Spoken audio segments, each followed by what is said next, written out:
welcome on back to the Fourth and 30 podcast. Glad to have you again with us this week.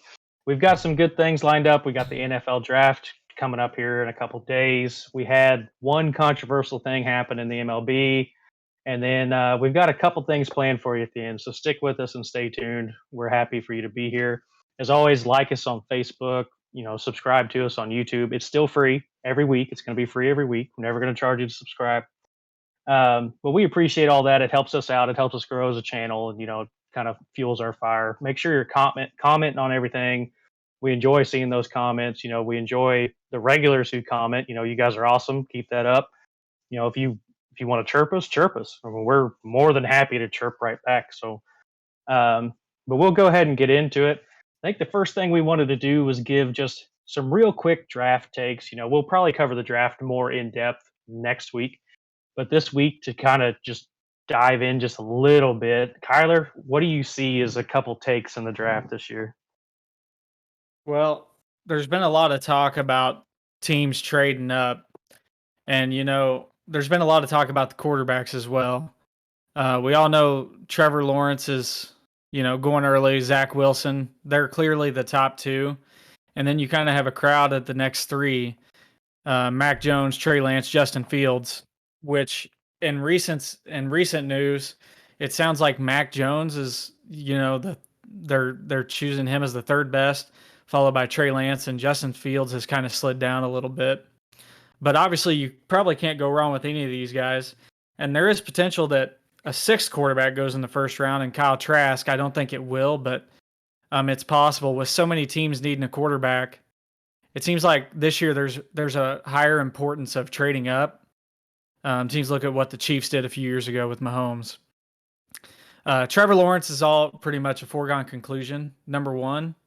But I'd honestly make the argument that, maybe I'd take Zach Wilson over Trevor Lawrence, just due to the fact that, you watch Trevor Lawrence play.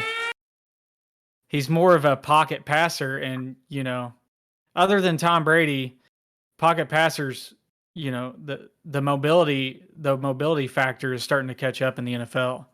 So you could almost argue that you might take Zach Wilson over Trevor Lawrence. First year head coach, you don't think he's kind of in a pickle if he doesn't pick Trevor Lawrence, though? Urban Meyer is, yes, he's a first year head coach, but Urban Meyer doesn't care about that. He's going to take his guy. Yeah, I was thinking about it earlier when we threw the topic out, and Trevor Lawrence is far and away the number one prospect of all these guys, and rightfully so. I think he's got a lot of the stuff that can make him a good quarterback in the NFL. But I think it's fair to say that if he doesn't pan out, biggest bust of all time with the amount of hype he's got going in. I mean, Ryan Leaf or whatever his name was. Ryan Leaf was a number 2 pick. He wasn't the number 1 pick. But it'll be Trevor Lawrence behind Peyton Manning, right? I mean, yeah. But Trevor Lawrence is considered the best prospect since Andrew Luck and John Elway. Yeah, I mean, if Andrew Luck or if Lawrence doesn't pan out, it's going to be a big bust. Of the quarterbacks, I think they're all pretty good. If one doesn't turn out, I think it'll be Mac Jones. I think people are comparing him a little too much to Tom Brady when Tom Brady is Tom Brady. Tom Brady's a one of one. And I think they're putting a little too much stock into him being like Brady. I saw the other day that somebody tweeted out Brady and Mac Jones's shirtless pro day pictures side by side and how comparable they were and being non-athletic. So I think people are putting a little too much stock into that. And I know this is not a hot take whatsoever, but the guy with the highest, or maybe not the highest ceiling, but that can maybe be the next Patrick Mahomes is Trey Lance. That guy's got a lot of talent. He's not going to be the number 1 pick. He might go, closer to double digits than anything. But that guy's got a lot of potential, and if he ends up in the right spot, could be a great pickup for somebody if he pans out. And then I think Kyle Trask will be a good quarterback in the NFL for whoever ends up with him. So a couple things. One, Kyler, you said Trevor Lawrence wasn't a good runner. He doesn't run a lot. He does stay in the pocket. But I didn't say he wasn't a good runner. But if you watch highlights, Zach Wilson has, in his college career, has been forced to make a lot more throws on the run than Trevor Lawrence has. And if you watch the NFL nowadays, throwing on the run is a very important quality to have. Trevor Lawrence can run. Trevor Lawrence can run. Trevor Lawrence has the arm talent. Trevor Lawrence is the best prospect in the draft. He actually ran for 563 yards his sophomore year, averaged 5.5 yards a carry. In the last 2 years, he has 17 rushing touchdowns. But anyways, back to what we were saying. You were talking about the picture comparing to Tom Brady, and that's the most ironic thing to get excited about of all time because Tom Brady's pro day picture was terrible, and people are excited because of Tom Brady. The thing I wanted to touch on most in the draft was not really draft news. It was kind of pre-draft news, trading picks. And there was a lot of controversy. We actually talked about in our group about this trade. Who won the trade? The Chiefs and how did we Ravens. know this was going to come up? The Chiefs and Ravens who won this trade. And people were all like, "Oh, both teams did well. Both teams did well." I'm gonna make the case here that the Ravens actually made a horrible move trading Orlando Brown and Chiefs, and here's why. Had they held on to Orlando Brown, one, they would have had solid left tackle and right tackle this year. Now they have no clue what they're doing at right tackle. Yes, they would have had to let go him after the year, but they would have got a third-round pick. So they traded Orlando second round pick, sixth round for the Chiefs' first-round pick, third-round pick, fourth-round pick, fifth-round pick. But really, that third-round pick, they were getting no matter what. And if the Chiefs wanted to, they could let Orlando Brown go after this season and attack on another third-round pick. So that third-round pick's basically irrelevant. So you essentially traded Orlando Brown, a second-round pick, a sixth-round pick, for a first, a fourth, and a fifth to probably the best team in the AFC, who you have to beat this year. And you gave them a possible left tackle for the next 10 years if they want to pay him. And I think the Chiefs stole Orlando Brown in that trade. And then another trade happened today. I think the Broncos quarterback room got better, trading their sixth-round pick for Teddy Bridgewater. I don't think their ceiling got any higher, but I think their floor got better because Teddy Bridgewater is a much more consistent quarterback than Drew Lock. So I still think the Broncos should consider drafting a quarterback, but I think people forget how good Bridgewater was before his injury, and not that he's been bad since his injury at all, but I mean, that dude led the Vikings to the NFC Championship game? Second round, whatever it was. I think they're in the divisional round. And then hurts his knee, gets traded, and has kind of been thrown to the side since then. But he went 5-0 with the Saints 2 years ago. Like, I just don't think he's got a fair shake since then. So the one thing I think is kind of missing from this podcast today is there's more than just quarterbacks that play in the NFL. And by far and away, the player that I think is the best in this draft and has the most Hall of Fame potential is Penei Sewell. That dude, barring injury, if he doesn't get injured, is going to be one of the best left tackles to ever play the game. He is that good. He's that good physically. He's that good mentally. He's had some time off and he came back underweight, right at weight. So that means he didn't just overeat this whole last year because he took it off for COVID. Very confident in that. And then another guy that needs to be on the radar, and a lot of mock drafts I saw had him going as low as 17. I don't think that happens. Micah Parsons, linebacker for Penn State. I don't see him falling that far. That's a Luke Kuechly type dude that they don't come around very often. And, I don't see him falling clear down to 17. But, quarterbacks aside, Penei Sewell is the best player in this draft. And, yeah, he's not going to go 1, 2, 3, 4. But if the Bengals go Jamar Chase from LSU at number 5 instead of a left tackle to protect Burrow, they're idiots. I mean, absolutely idiots. So there's one player that's not a quarterback that's probably going to go before Sewell, and that's Kyle Pitts from Florida. He's going to be a monster in the NFL. He's going to give people trouble. In today's modern league, he's the perfect tight end. He'll block. His blocking will consist of giving someone a push to give someone a little extra time, but he's the perfect passing threat if you're going to go other than quarterbacks. Kyle Pitts will be a great player in the league as well. So, Kelsey, to your point about the trade with the Chiefs and Ravens, first off, I'm not sure that the Chiefs could make a trade that you didn't say they won, but in the Ravens' defense, first off, the Ravens have been good for a while. They know what they're doing. There is 9 offensive linemen in the top 50 of this year's draft. They have 2 first-round picks now. They're getting younger. They knew they weren't going to sign him, and so in the Ravens' defense, like I told y'all the other day, I think this is one of those trades that both teams could win. Obviously, the Ravens have to hit on their draft picks, but if they do, they won't be worried about Orlando Brown anymore. Yeah, Chiefs won it this year. I think this year, obviously, the Chiefs got exactly what they needed, about the only thing they needed. But, if the Ravens hit on their draft picks when they can trade a guy, if they can get what they got out of a guy who they probably weren't going to re-sign, you can't call that a loss. So here's the thing, and you're right. There's a lot of offensive linemen they can get, but the difference is we have Orlando Brown, and they have to hit on their draft pick to get their right tackle. And we have to pay him. Yeah. Eventually they'll have to pay their offensive lineman as well. That's how but if they draft one in the first round, they'll get 5 years out of him before they have to really do that. So unless he's like, hey, I want to get paid in year 3. Yeah. But we'll see. Back to the quarterback position, because it is the most important.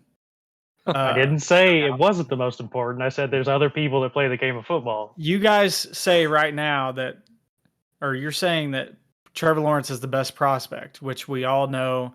Everybody agrees with that. But 5 years from now, we could be saying, what were the Jags thinking? They should have taken Zach Wilson. You just never know with the NFL draft. You never know in the quarterbacks, and especially the 49ers setting at number 3. We all know what the position the Chicago Bears are in, and whatever team trades up for Trey Lance or Justin Fields, if that happens. It'll be fun to see 5 years from now who took which one of these quarterbacks that got picking high got traded up for, and now they're in the Chicago Bears position. Because you got the 49ers, you got the Washington football team, the Patriots. The Patriots have been talked about for trading up for a quarterback. I don't know that anyone could be in the Bears situation though. They traded up from 2 to 1 to get Trubisky.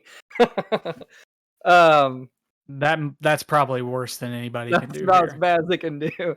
I don't like the disrespect that Justin Fields is getting though. You guys are talking about him being the 5th best quarterback in this draft, and I think he could be a top 2, maybe 3 quarterback in this draft. That's the thing. All 5 of them can be. Yeah, you can make that argument for every single one of them.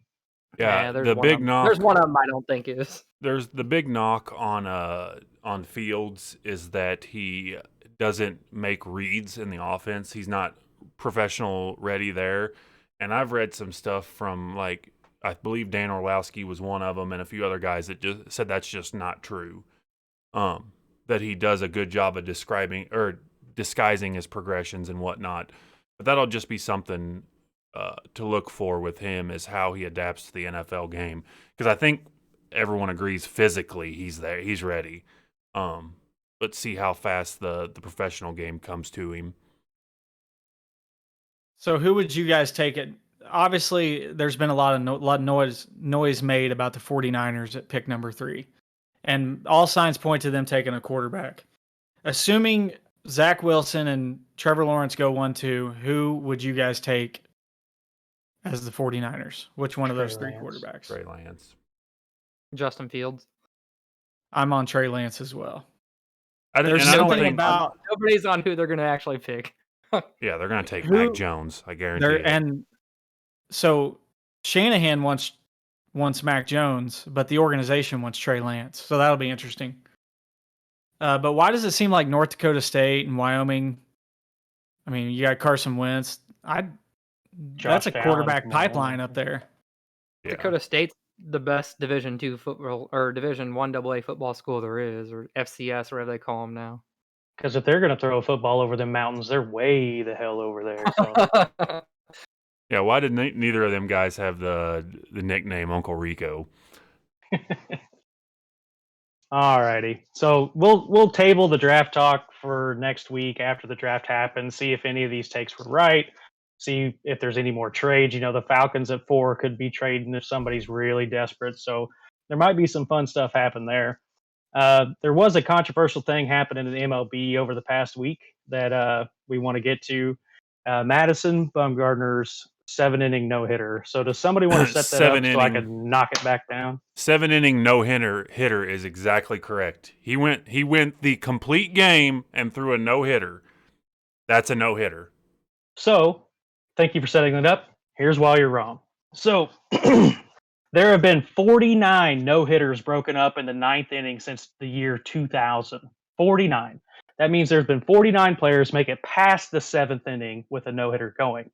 There have been 10 7 to 8 inning no-hitters throughout the MLB going way back that were complete games, whether they got called due to rain or the pitcher had one going into the ninth, but because of unearned runs, that he didn't get the pitch in the bottom of the ninth.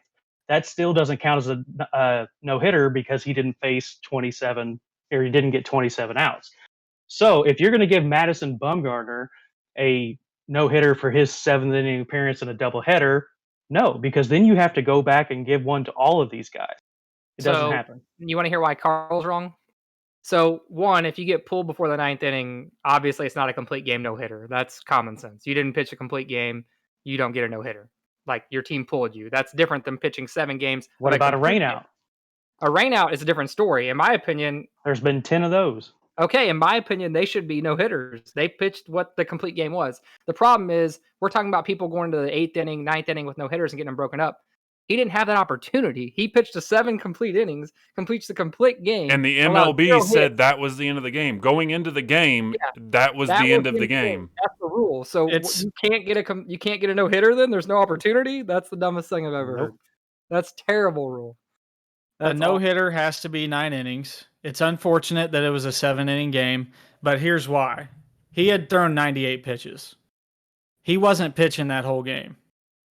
We know why Ty doesn't want this to be a no-hitter. He wasn't pitching that whole game.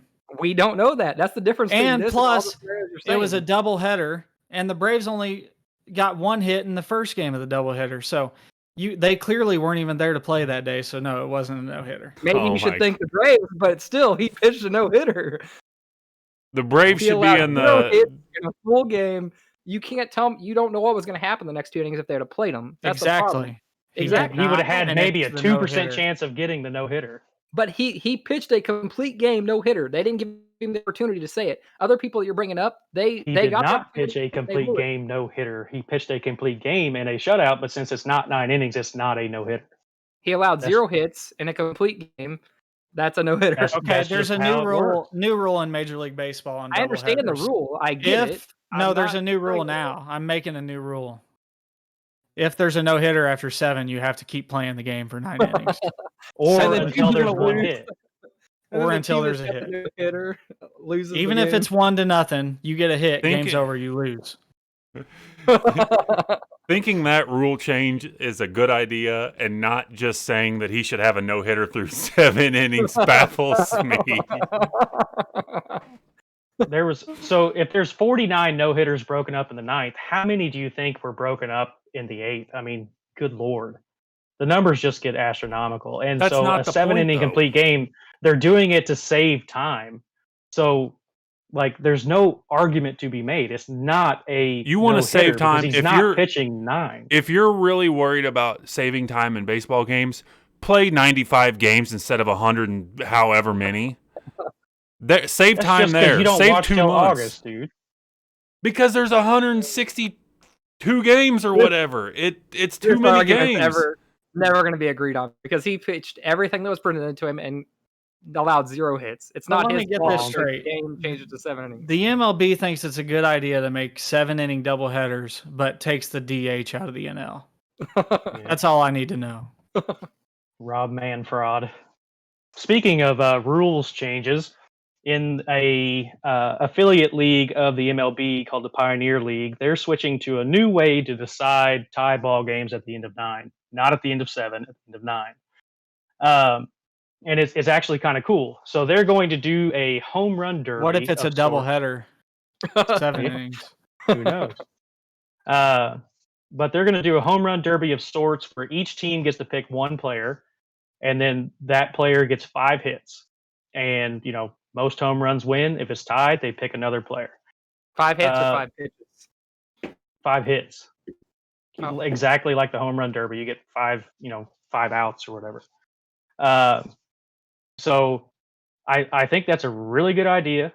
And, for the minor league. I don't think it's a good idea for the MLB, but bringing excitement to the minor league, like, I go to a decent amount of minor league games, and it would incentivize staying till the end more instead of just like, hey, I'm pretty drunk, let's roll, but it would be kind of fun to see it. And what I think is going to end up happening is how most like D League hockey teams, Cody and I saw at North Carolina, they have a goon. So this guy that can barely skate gets out onto the ice and he's out there to just brawl. And so every minor league team that's in that Pioneer League is going to have one dude, probably looks a lot like me, but more muscular, like a Prince Fielder looking dude that can just jack them. And he can be like, all right, get in there, go do your thing, win us this game. I think it's cool. The way I look at it is it's just piggybacking off of what soccer and hockey do already. Shootout. Yeah. Playoff hockey ends in the shootout, and then every competitor soccer game that's not a friendly ends in a penalty kick, best of 5. I mean, so it's a great idea. When we were just throwing the idea out of a topic earlier, is I don't think playoff baseball should be decided that way. And like in the World Cup, they don't end in shootouts. They might. I don't know. I think in the bracket play they go till somebody after scores. stoppage time. They do, or okay. After the extra time they do. Yes, they go to 120 minutes. Yeah, but in playoffs, I want to see the game played out, even if it goes 18 innings. But for a regular season, especially minor leagues, that's a brilliant idea. Brings an excitement to the game because. Over the last so many years, that's been the talk about baseball, is it lacks the excitement that other sports do. And it's hard to watch, 9 innings when there's potential to play 9 more after that when it's a slow-moving sport. So when you have a reward at the end of 9 innings, like a home run derby, which, you only get to see once a year now, I think it's a great idea to start in the minors anyway and see how it goes. Yeah, I guess I'm all right with it in the regular season because it does add excitement. And if you don't, there's 162 games, so you're not going to be. Pool's out there jacking some home runs for the Angels. Mike out there jacking some home runs. Think about that though. Game 7 World Series, and then we're not going to the 10th inning. We're going to. We're not going to the 10th inning. Get the L screen out here. We're going to the fences, people. Like if they were worried about excitement. Was the World Series a back-to-back where it only be the 7th inning of the World Series? Oh, okay. I think, yeah, they should just play double headers in the World Series. And, well, actually, in the regular season, double headers from here on out, the win-loss out of the 7-inning doubleheader should be the only thing that counts. No player stats should count whatsoever. Batting average, nothing. You should just erase it all. Win-loss is the only thing that counts. Let's just play 5-inning triple headers then. Let's just, Yeah, do home runs count? Even no hitters don't, so do home runs? No, they shouldn't. The excitement argument. If baseball was worried about excitement, the National League pitchers would not hit. I mean, come on. Well, I mean, you could argue that brings a little excitement, though, having to make some decisions. Yeah, it would to the regular season. I feel like we've just had this argument. The pitchers can't hit anymore. Mike Hampton is long gone. What about Ohtani and DeGrom? Ohtani is an exception. What about DeGrom? Why don't we and he's in the American League. Why don't we play an inning, have a home run derby after the first inning, play another inning, then have a home run derby after the third inning, play another inning, have a home run derby after the 5th inning, and then once we get to 7 innings, just stop. And if someone has a no hitter, then it doesn't. So when are we coming out with merch that says more home run derbies, more dinger derbies? Let us know in the comments if you'd buy a shirt that says dinger derbies. More dinger derbies, please. All right, that was kind of fun actually. We have another. This came up. Who brought this up this week? Stephen A. Was Stephen A. the one that made the original post about it? So he made a list of 5 of the top 5 athletes, in his opinion, who've never won a championship. And it trended on Twitter for a couple different reasons, but it got us thinking. So who would you guys have as we don't need to go 5 deep, but just a couple or 3 of who are some of your guys' best players that have never won a championship. Let me go ahead and go first. I'll just take the mic right here, and you guys all know Carl said it best in our chat when we threw the question out there. Kelsey said it first. Kelsey said it first. Okay. Whoever it was. Tracy McGrady is the best player at his sport to never win a championship, much less. Wah, wah. Yeah, can you play that button? This is my surprise face for you. Okay, T-Mac, one of the greats, one of the all-time greats at playing basketball, and never even technically won a playoff series. He lost one year, or they won one year when he was sitting injured for the Rockets. He was on the bench, but I think he was in a shirt and tie. And then he made it to the finals the year with the Spurs and played, I think, 1 minute and 30 seconds or something like that in the finals. He dribbled the ball out when the Heat were beating him. And I have a Tracy McGrady Spurs t-shirt jersey somewhere floating around that I got off some dude off eBay who was making them out of his basement. But anywho, I was a bigger Spurs fan than Carl for a little bit.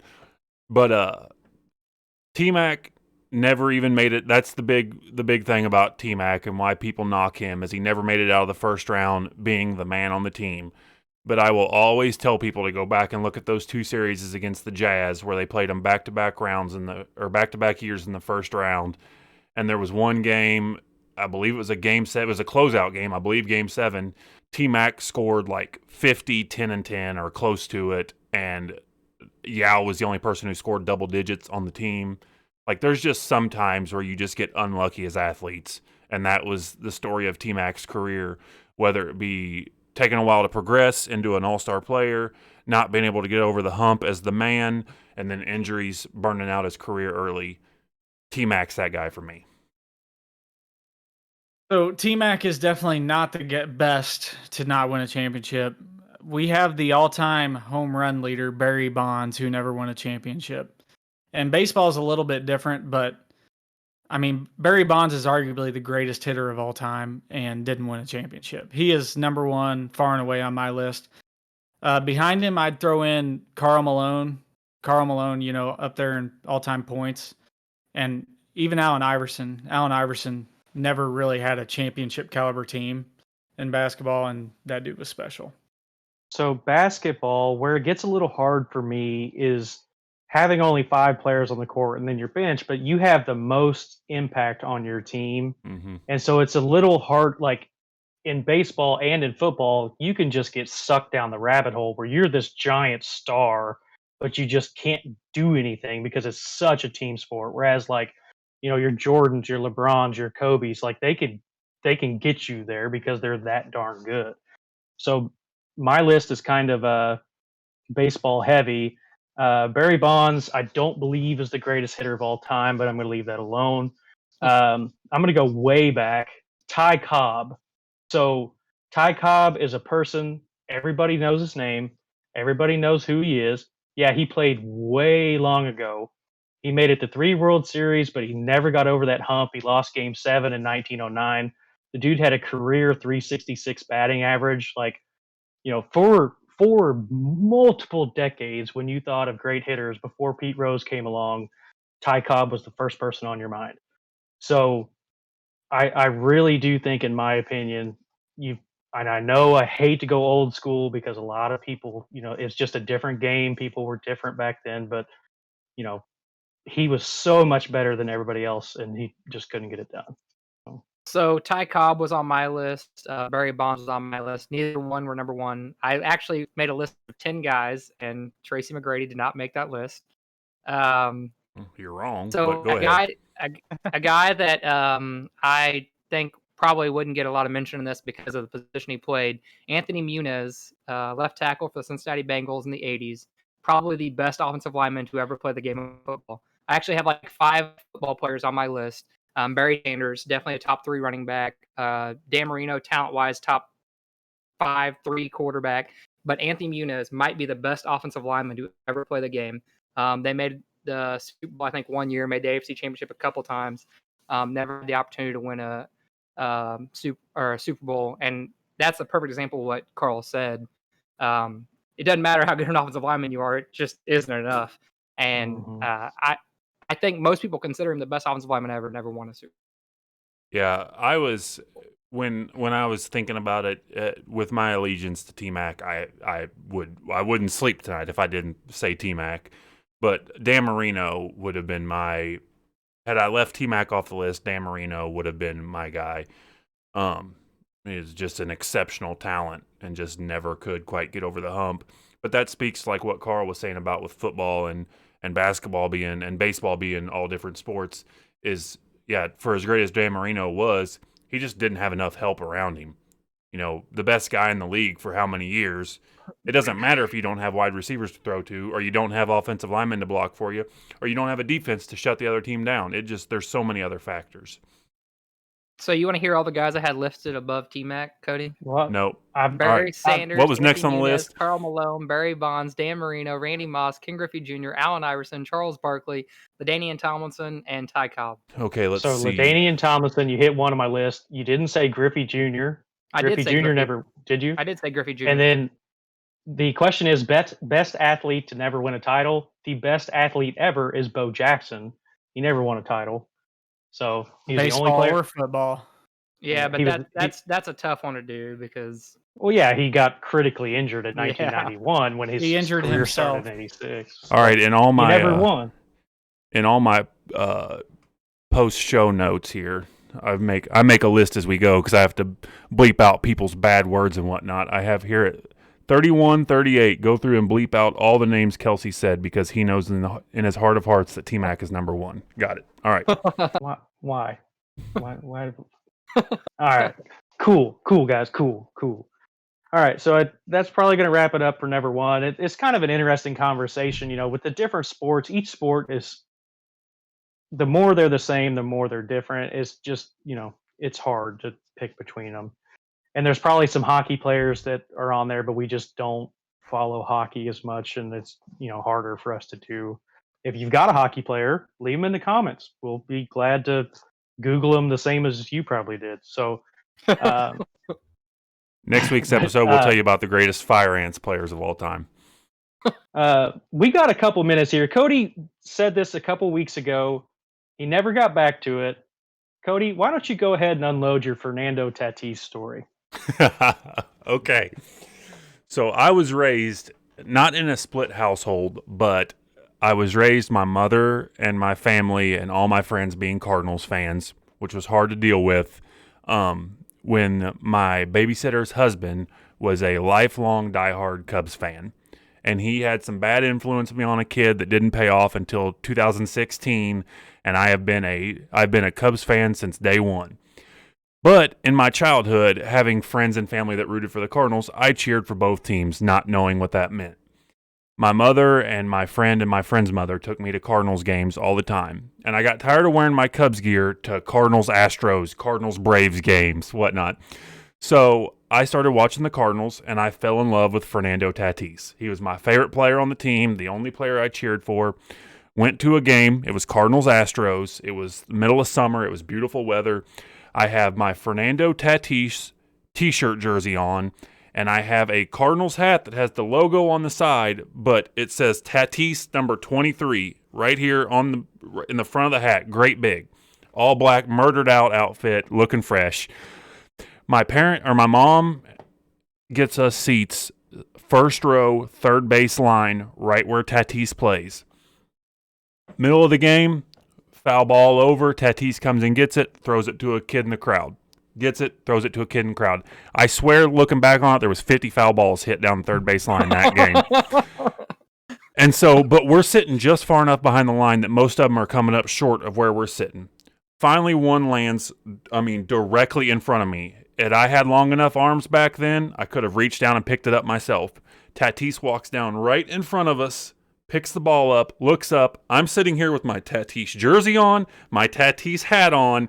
He looks directly at me and throws it to some kid 3 rows behind me. And I will never, ever, ever say cheer for Tatis again. I will cheer for his son because he's awesome. And I will never, ever, ever cheer for the Cardinals ever again since that day. Piss on Fernando Tatis. Only player in Major League Baseball history with 2 grand slams. 2 grand slams in an inning. Yep. Piss on him. Speaking of Fernando Tatis, I got to hammer him for you guys. Fernando Tatis Jr. or Ronald Acuna Jr.? Acuna Tatis. Jr. Tatis. Acuna Jr. has more tools, and he's a better player than Tatis Jr. is. Tatis. Okay, so why do you guys say Tatis? Because he's a monster. Because he doesn't play for the Braves. He can 'Cause hit he's for better at contact, social with media. power. Cody's is a fair He's a answer. great Yours defensive is player. He's just a fast. wrong answer, Kelsey. There's I nothing think he's that more Tatis marketable doesn't do too, well. which isn't always necessarily a good thing.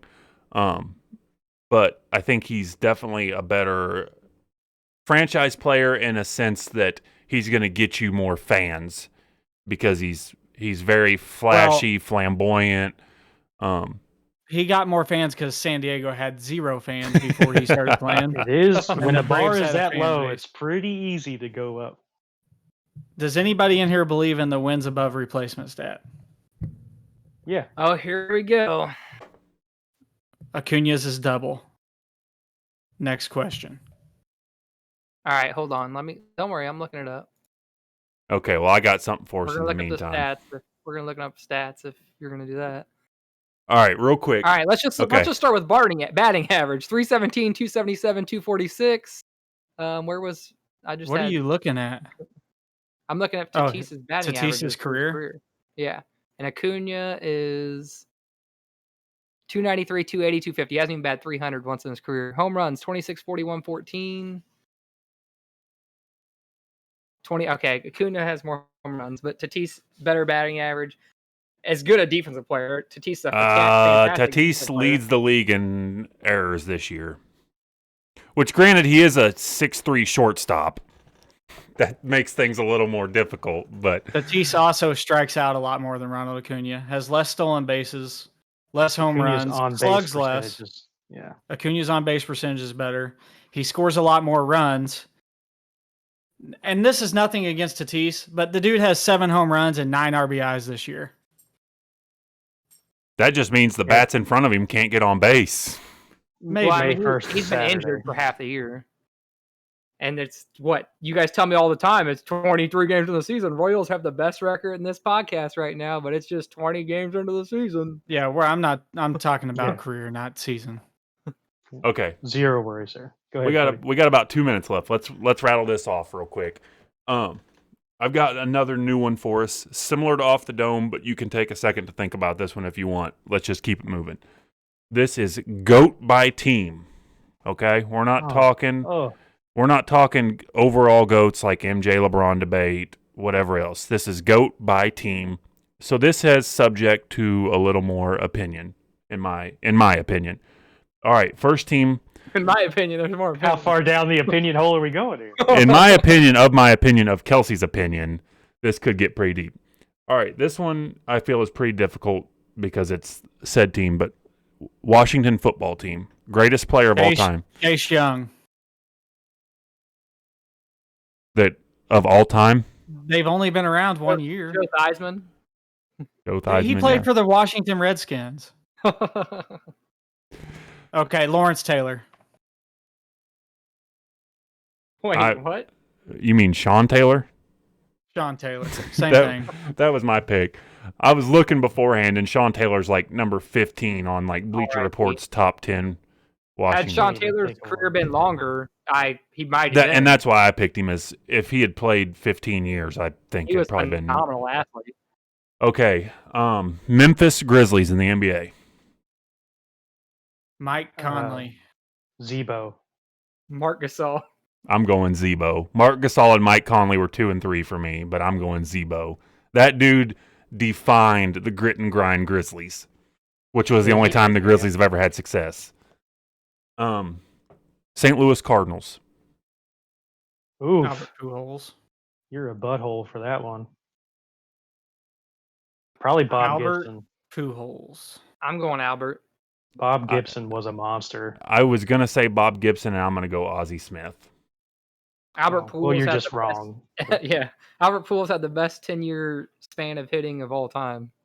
Okay. Bob Gibson had But the best he left- 10-year pitching But he stretch. left the Two World Cardinals, so that Series kind of in that hurts. That hurts him. All right, Phoenix Suns. Charles Barkley. Barkley. Yeah, it's got to be Barkley. I Chris think Paul's a close second for me. You could make an argument for Nash, I guess. But Nash or Kevin Johnson had a pretty good stretch in there, but he did it. He was there a little longer than Barkley was, but Barkley definitely the 2-3 years he was there. And then the last one, Chicago Bears. This one's tough. They got a lot of good big names. Walter Payton. The fridge. I'd have to go with Brian Urlacher, but after this year, it might be Andy Dalton. Urlacher. I was gonna go Mitchell Trubisky, but no, I thought I'd get crap from all you guys for. You were Dalton, no doubt. You were excited about that pickup. What? I really thought I was gonna catch a lot of crap for not going Walter Payton, but I'm gonna go Brian Urlacher as well. That's who I have down on my notes. I mean, that's a solid pick. He was really You can't good. argue Urlacher. He was a beast. All right, that's all I have for. Hey, but let us know once again. I'm going to say Rex Grossman on the Bears. We had a lot of guys go Gators. We had quite a few of you all who are our steady listeners chime in with your favorite sporting events last year, and they were awesome to read. You know, we had Neil talking about high school basketball. We had Daniel talking about WWE and what some of those experiences are like. And it was cool to read to me because, you know, I've only got my experiences and what these guys have told me about their experiences. So let us know what your GOATs by team are. And if you want to chime in some random team, or if you want to talk about the greatest player to never win a championship, obviously it's T-Mac, but if you got somebody else, go right ahead and tell us. Yeah, if you ever have him versus hims or off the domes, just throw them on there. We'll put them on the show. Oh, yeah, we'll throw them on here. Well, we appreciate you guys sticking with us today. We got a little conversational here and there. Things got a little spicy. Some people were dead wrong sometimes, and some people that are holding bats were right, most of them. So I appreciate you guys tuning in. Thank you guys for listening. If you're listening on Spotify or Apple Podcasts, we appreciate you guys just listening too. You can play along on YouTube. You know, if you're listening on Spotify and you don't want to watch the YouTube video too, you can still leave a comment on there. You can find us on Facebook, leave a comment on there. You can find either one of us four's channels, and you can message us directly, or pages. You can message us directly. And so we appreciate everything. We appreciate all the support. We appreciate all the comments. Keep that stuff up. But until next time, be good out there and tell your grandma. Go Cubs, go.